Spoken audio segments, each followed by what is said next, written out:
El título de mi ponencia es El liberalismo defensivo y el liberalismo ofensivo. Y me sorprende que Gabriel Calzada no caiga en la cuenta de cuál es la razón, ¿no? Sí que entiendo que todos los demás, excepto los alumnos del máster de Economía de la Escuela Austríaca, que deberían saber de qué estoy hablando, entiendo que todos los demás, pues así a primeras, pues no caigan, ¿no?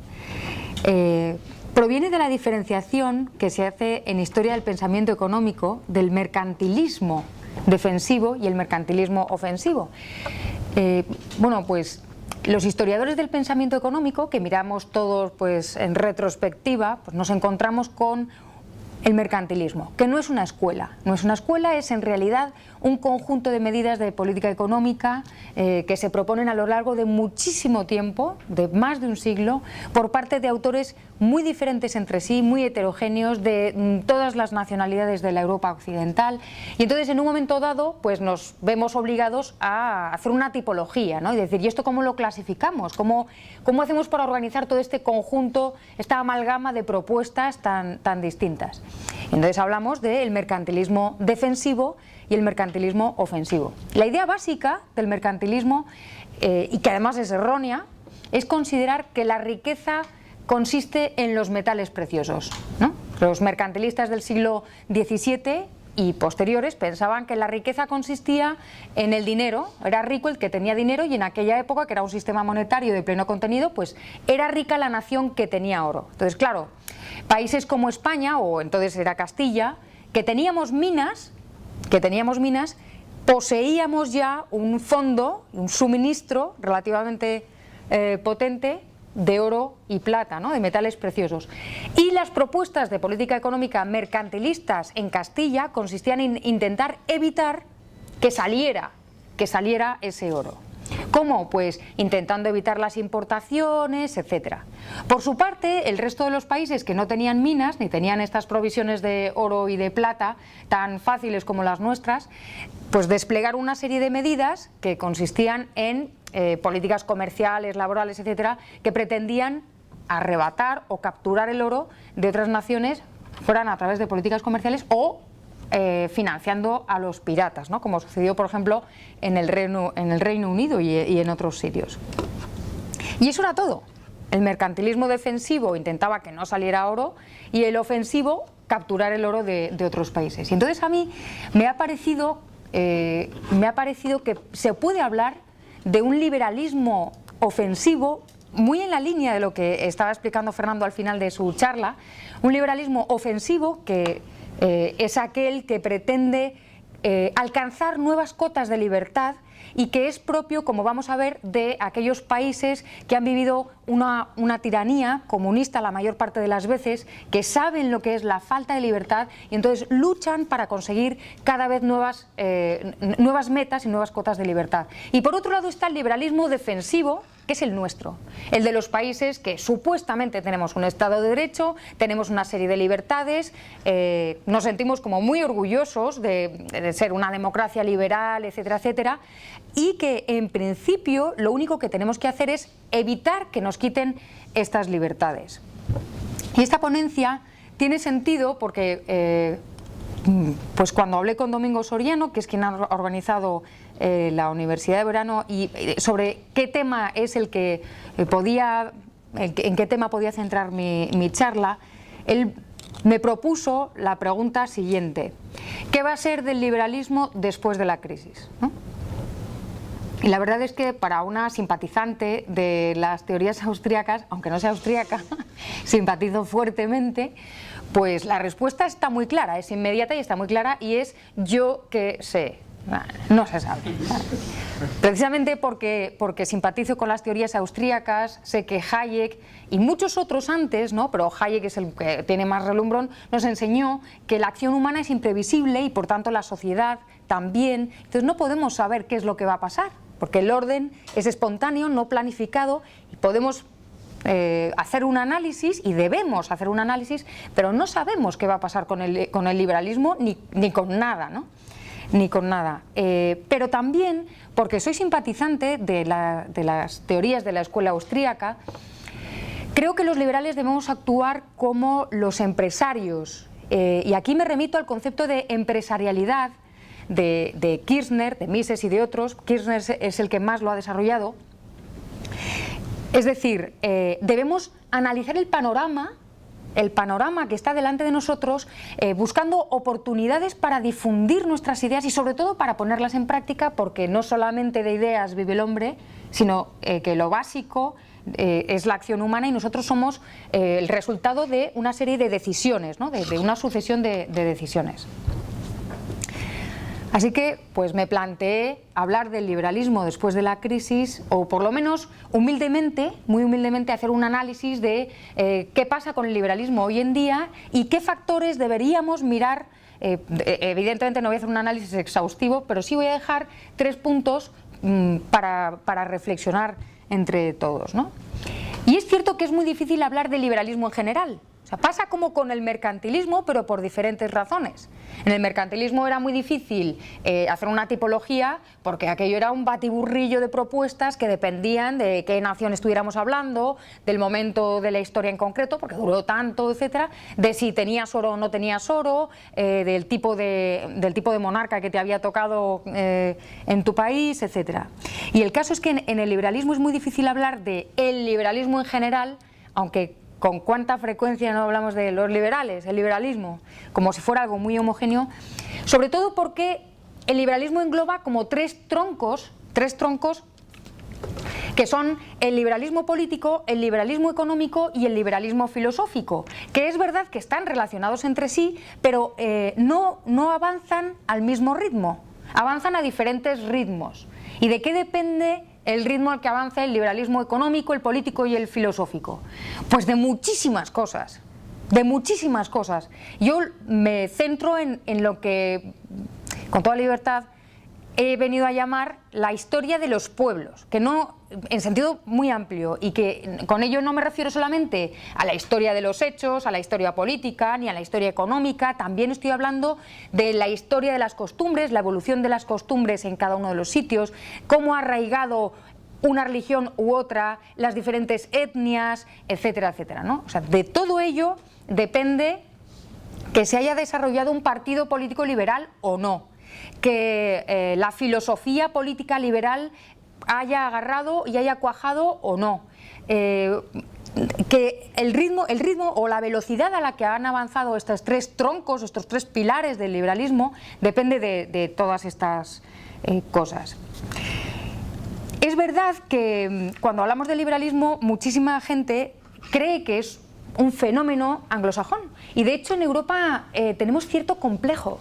Tenemos cierto complejo frente a los anglosajones, y mira que yo soy admiradora de la cultura anglosajona, pero no solo de la cultura anglosajona, ¿no? También de muchas otras. Y es verdad que el liberalismo anglosajón ha hecho mucho, durante mucho tiempo, por la defensa de las libertades. Pero hay que recordar, que me imagino que Gabriel Calzada os lo habrá recordado esta mañana, que el liberalismo intelectual es europeo y previo al anglosajón, y comienza con la herencia aristotélico-tomista, continúa con la escuela de Salamanca, el derecho canónico medieval, el derecho natural y de gentes de Pufendorf, Grocio, Burlamaqui, etcétera, otros muchos, pues unos holandeses, otros italianos, otros españoles, etcétera, ¿no? Entonces, sin intentar agotar el tema, sí que quiero dejar claro que el liberalismo intelectual o las bases del liberalismo no solamente son anglosajonas, sino que las tenemos aquí también, y que es un patrimonio que yo creo que deberíamos defender. Entonces, si analizamos, hay un libro buenísimo de Philippe Nemo que se llama Historia del liberalismo europeo, donde analiza exactamente eso, el liberalismo no anglosajón. Y una de las cosas que te quedan como idea principal del libro es, además de que procede de Europa, pues que la historia de cada uno de los países europeos, pues desde la industrialización planificada desde arriba en Alemania, por supuesto que pues, cosas tan actuales como la caída del muro de Berlín, pero también la existencia del problema entre los jacobinos y los otros en Francia, el que el Reino Unido sea una isla, o sea, un conjunto de islas separados del continente, la contrarreforma en los países del sur, o sea, todos los hechos históricos, religiosos, las costumbres, etcétera, ha determinado que el liberalismo hoy en día aquí y ahora sea de una manera y en otro país, en Italia, sea de otra manera, ¿no? No solamente desde el punto de vista intelectual, pero sino también desde el punto de vista económico y desde el punto de vista político. ¿Cuál es la situación ahora? Bueno, pues por empezar por lo fácil, el liberalismo económico es el que parece que más ha avanzado. Entre otras cosas porque es el más fácil de definir. Porque dices, bueno, pues así siendo muy generalistas, ¿no? Siendo muy generalistas, pues una economía liberal es aquella que se basa en la libertad de contratación y cumplimiento de los contratos, la defensa de la propiedad privada y el libre mercado de bienes, el libre entrada y salida de personas y de capitales, ¿no? Y ya está.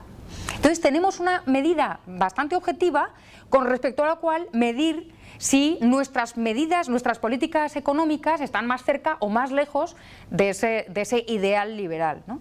Y es verdad que es precisamente porque es economía y no estamos hablando de religión, de principios, de familia, de visión del hombre, de la naturaleza humana, de la trascendencia, sino que estamos hablando de trabajo, estamos hablando de capital o estamos hablando de mi propiedad y punto, que parece cualquier cosa, pero es importante, pero es objetivo.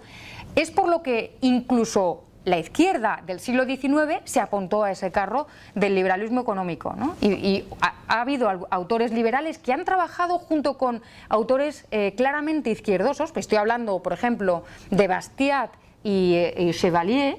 Bastiat liberal, Chevalier de la izquierda sensimoniana, que defendieron, por ejemplo, el libre comercio, ¿no? Y el Tratado de Libre Comercio entre Inglaterra y Francia se firma gracias al trabajo conjunto de estos dos señores, ¿no?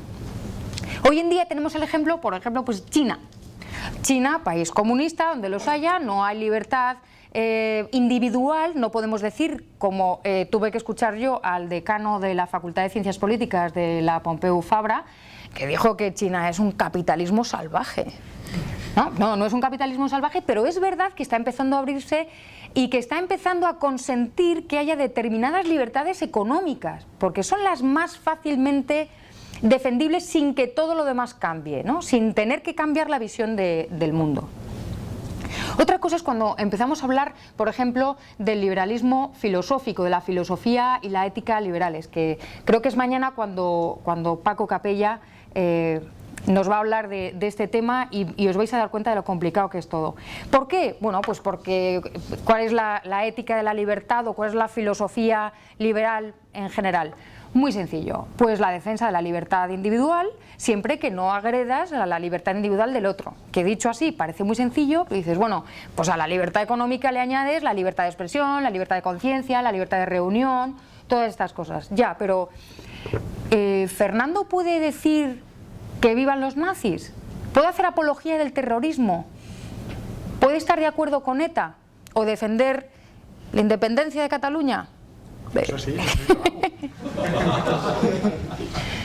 ¿Puede decir que quiere acabar con la monarquía? Decirlo, ¿eh? No estoy hablando de que agreda a nadie, estoy hablando de expresar una opinión. ¿O no?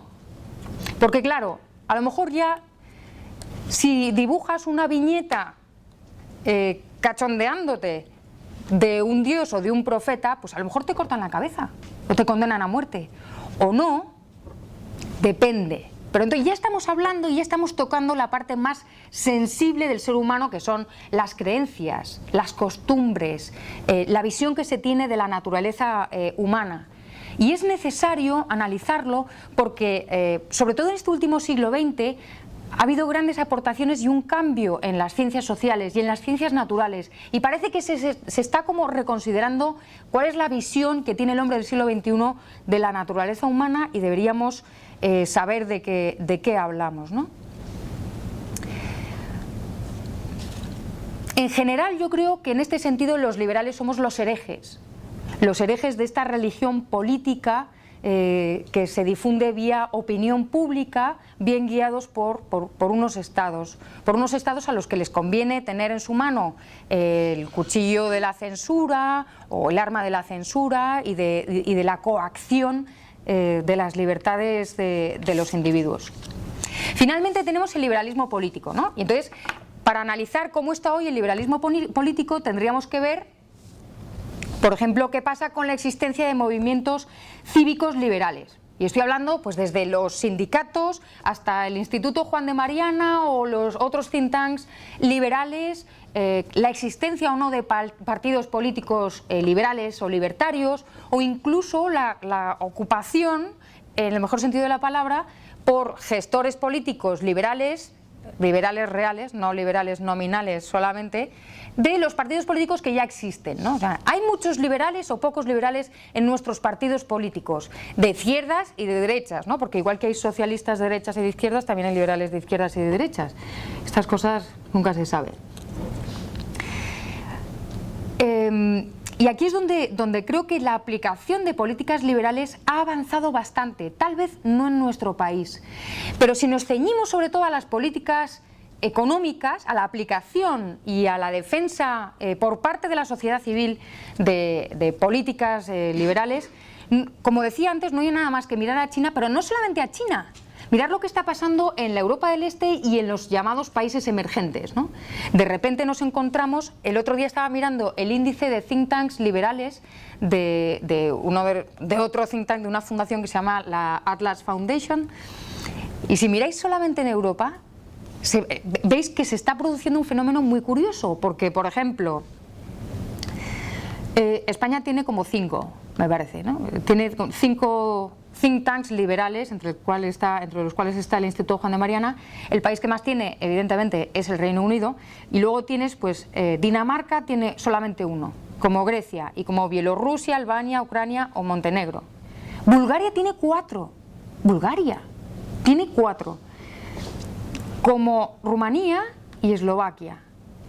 Luego Serbia y República Checa tienen 5 cada uno, están prácticamente a la misma altura que España, que tradicionalmente es un país donde hay una democracia consolidada, etcétera, etcétera, y estos países vienen de una fuerte dictadura muy potente, muy castrante de las libertades, y a esto es a lo que llamo liberalismo ofensivo. O sea, estos países, estos pequeños países que han estado sometidos no solamente económicamente, sino desde todos los puntos de vista, han despertado y se han dado cuenta de que pueden ir alcanzando. Se ha levantado el yugo, se ha caído el muro de Berlín, y ahora es cuando quieren conseguir cotas de libertad como todos los demás, siempre aplicado a la idiosincrasia de su propio país, ¿no? Y ahí están luchándoselo, ahí están luchándoselo. Una vez visto cómo está el liberalismo hoy en día, el liberalismo económico, el político y el filosófico, me parece muy importante, en el análisis que os comentaba que se podía hacer si queremos mirar al futuro, el fenómeno de la mutación de los principales agentes políticos, ¿no? Por un lado, la mutación de quienes se supone que somos los titulares de la libertad individual, y por otro lado la mutación de quienes son los que ocupan el Estado, la estructura del Estado. Es decir, si yo os pregunto quién es el titular de la libertad individual, pues la respuesta inmediata es el individuo. O sea, el individuo es quien debe defender su libertad individual. Pero sobre todo en nuestros países desarrollados, con una democracia liberal, etcétera, etcétera, y consolidada, pues estamos muy ocupados. Estamos muy ocupados probablemente defendiendo a la foca monje, y lo que hacemos es delegar. Por un lado, nuestra libertad la cedemos en parte al Estado, con toda tranquilidad, no nos importa, y dado que pagamos impuestos, y por otro lado, delegamos la defensa de nuestra libertad a un grupo de especialistas, que son los think tanks, como el Atlas Foundation que os he citado antes, y como otros muchos, pues como el Liberty Fund, el Instituto de Estudios, bueno, hay un montón. Institute of Economic Affairs era el que tenía en la cabeza. Pero claro, aquí se produce la mutación. No todos los think tanks, no todos los sindicatos defienden al obrero, ni los think tanks a las libertades individuales, ni las asociaciones de vecinos defienden a sus vecinos. La mutación ha consistido en que estos grupos de presión, estos lobbies, se defienden a sí mismos como una excrecencia social, ¿no? Entonces ya no se ocupan, traicionan a quienes supuestamente están defendiendo y lo que hacen es capturar parcelas de poder. Y para eso, dejadme que os cuente uno de los think tanks más importantes de Estados Unidos, que ya no es un think tank, es una organización de tomo y lomo, ¿no? Es la Asociación la Asociación Americana para Defensa de los Derechos, de las Libertades Civiles, perdón.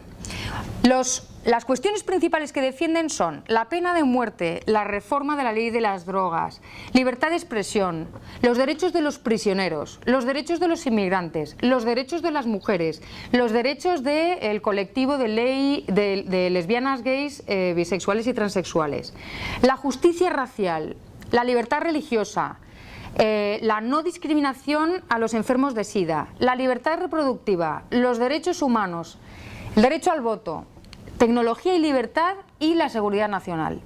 Y no es que defiendan la seguridad nacional, es muy curioso porque este último grupo de trabajo se formó después del 11 de septiembre.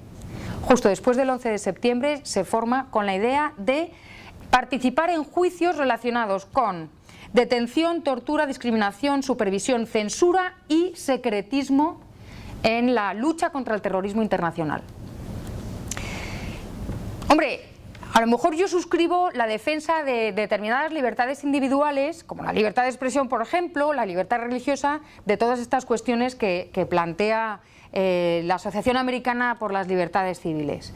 Lo que sucede es que la realidad es que, y creo que Fernando lo ha puesto muy claramente, lo ha expresado muy claramente antes, la realidad es que al final lo que se consigue es que haya ciudadanos de primera y ciudadanos de segunda, enfermos de primera y enfermos de segunda, porque los de SIDA se les defiende que no sean discriminados, pero son discriminados a lo mejor otros tipos de enfermos. Hay inmigrantes de primera e inmigrantes de segunda, y así dentro del propio grupo de personas que se diferencian por una circunstancia, sin entrar en qué tipo de circunstancia y si es moral o inmoral, porque eso es particular de cada uno, dentro de ese propio grupo de gente, ellos mismos discriminan los que son políticamente correctos y políticamente incorrectos. Entonces tenemos a Cerolo prohibiendo que haya carrozas pro Israel en el Día del Orgullo Gay, y así muchísimas otras cosas. Las mujeres que deciden cuidar su casa son, bueno, unas pobres mujeres, qué horror, qué políticamente tan incorrecto, y son mucho mejores las mujeres del tipo de Viviana Aido o otro tipo de mujeres. Si trabajas en el PSOE desde los 16 años, creo que eres mujer de primera con estrellita. O sea, y además hay una cosa que a mí me molesta todavía más, y es que estos grupos de presión políticamente correctos hacen como dumping, juegan sucio con el resto de los think tanks, porque claro, está feo que yo saque el ejemplo del Instituto Juan de Mariana, pero hay otros muchos que he citado, que son institutos o que son think tanks que se financian de manera privada, que van a lo suyo, no piden nada a nadie, pues aquí estamos todos reunidos, punto. Y no estamos utilizando los impuestos de todos los demás, de todos los españoles, ¿no? Estamos haciendo lo que podemos con nuestros recursos y nos sacamos las castañas del fuego sin pedirle dinero a papá. Pero hay los grandes think tanks, y todos sabemos cuáles son los nombres, sí, le piden dinero a papá y por eso crecen más que el resto. De manera que pueden perfectamente darle un codazo al Instituto Juan de Mariana, a la institución Futuro o a todos los demás, que no reciben subvenciones. Y eso es pues como si en una final del Mundial un tipo le pega una patada en el plexo solar a un jugador y no pitan penalti, ¿no? O sea, una guarrada, ¿no? Y sobre todo es juego sucio, es juego muy sucio, y así es como se va avanzando.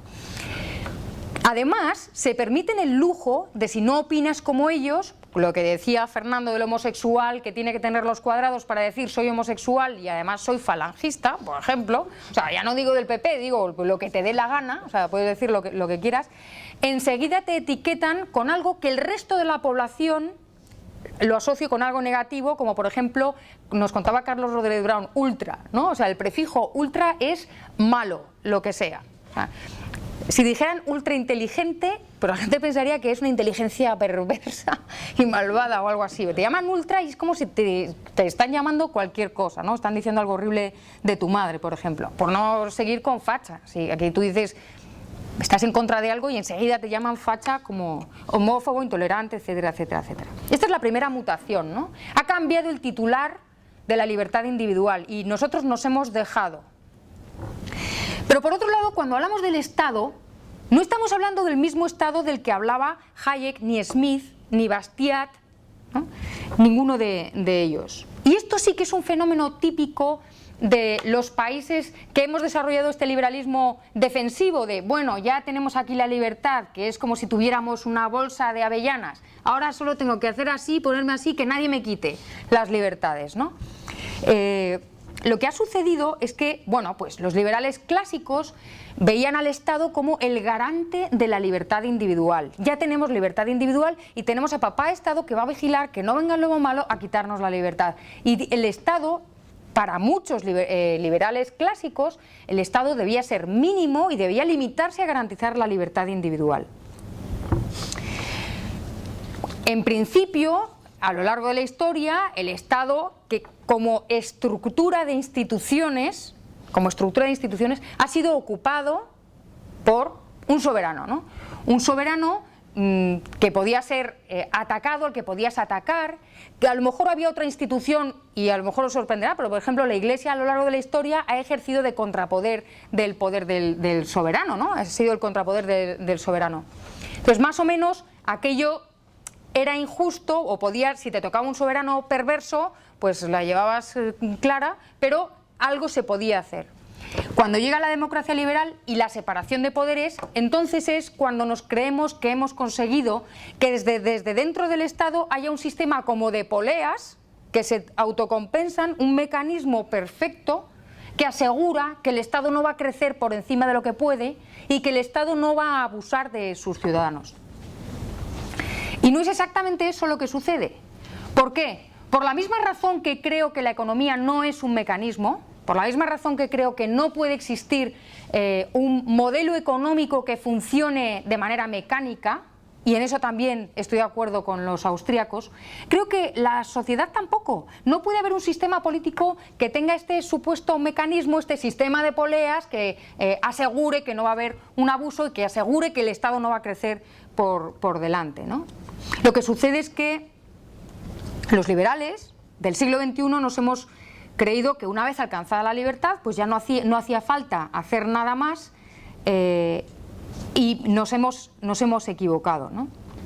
Las cuestiones que quiero plantear para empezar el debate, pensando un poco en el futuro, empieza por plantear si realmente la situación que tenemos es tan confortable, o la situación que hemos tenido en el siglo XXI, en estos 10 años que tenemos de siglo XXI, ha sido tan confortable y tan cómoda como para no plantearnos el seguir cuestionando desde el punto de vista de la filosofía, de la participación política y de la libertad económica, para no cuestionar a los demás. Es decir, hemos estado tan cómodos en el final del siglo XX y en el principio del siglo XXI como para dormirnos en los laureles. Y una vez que ha sobrevenido la crisis, y la recesión, ¿es posible una acción política integralmente liberal? ¿O solamente podemos reclamar que no nos quiten libertad económica, que no haya restricción en el comercio, que parece que es lo que supuestamente estamos reclamando, que no haya más intervención, etcétera, etcétera, pero ¿y las demás libertades, que yo creo que hemos perdido bastante, se puede pedir? Personalmente yo creo que hay que practicar un liberalismo defensivo, es decir, lo que tenemos que no nos lo quiten, pero estoy con Fernando en que hay que practicar un liberalismo ofensivo, como nos están enseñando los países emergentes, los países que provienen de unas dictaduras, porque creo que nos hemos dejado llevar bastante y se han lesionado nuestros fundamentos. Y esa es la otra pregunta. ¿Realmente sabemos cuáles son nuestros fundamentos, nuestras bases filosóficas y cuáles son las libertades que queremos defender? Y a partir de aquí la palabra es vuestra.